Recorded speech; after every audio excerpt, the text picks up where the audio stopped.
Hello, hello.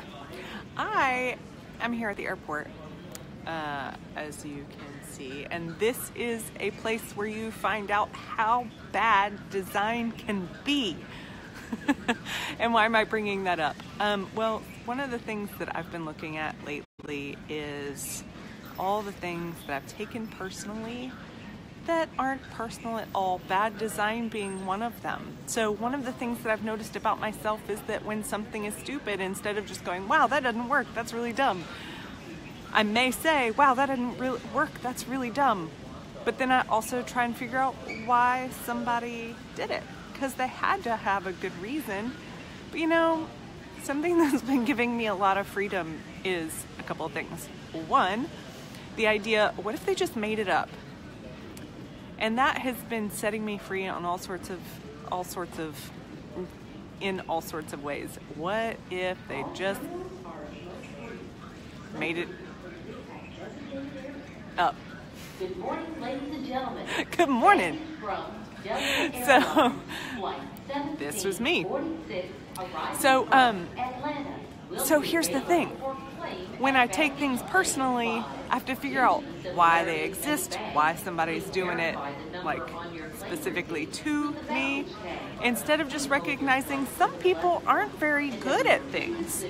We're not good at everything we do, and sometimes we're given a job that we're not very good at, and sometimes that stuff gets made public. Some people aren't very good at things, and then they make things that other people have to deal with. Sometimes people aren't very good at things or aren't very bright, and they make up rules that you have to follow. Those rules may or may not make sense. Does that at all give you any freedom? People who were mediocre at their job made up the rules, and now you're trying to follow them and try to understand how they made sense. They don't. They don't make any sense at all. They don't. So anyway, my bag is here, so I'm gonna go, but that has been allowing me and my body to relax a ton, recognizing that, you know, some people aren't very good at their job, and they made the things that you're now dealing with. Some of it's poor design that you have to deal with, some of it is bad laws that you have to deal with, some of it is ridiculous points of view you have to deal with. They made them up. They did not do it because it makes sense. And it may have made sense to them, but maybe they're not very good at logic.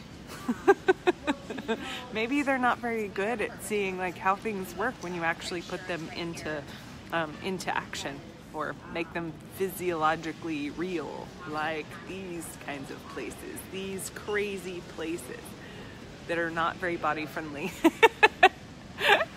Like when you're rolling your bags and then you have to like go over those crazy bumps that are supposed to tell you like where you are for visually impaired people, but if you have like two bags with you, they're impossible to go over. Or whenever you change from hard floor, which is easy to roll, and then all of a sudden you're rolling with like really heavy bags on carpet, like that. Anyway, hey, I'm just hopping off. Hey Danya, how are ya? I'm at the airport, and there's a whole bunch of really bad design happening in here. And previously I would have tried to figure out how the design that they designed made sense, because it must make sense and I must be the dumb one. But what I realized is their dumb ideas aren't personal, and they may not make sense. They may not have ever been good ideas, but they got implemented and now we're dealing with it. But if we know that they never made sense in the first place, and that it's not personal that they don't make sense, and good luck with it, then it makes life a whole lot easier. If we just go, wow, this was kind of a dumb idea, and somebody just made this up. Somebody made this up, and now I'm dealing with it. How can I get around this? How can this be more easy? How can this be more fun? Okay, anyway, I adore you. I'll see you later.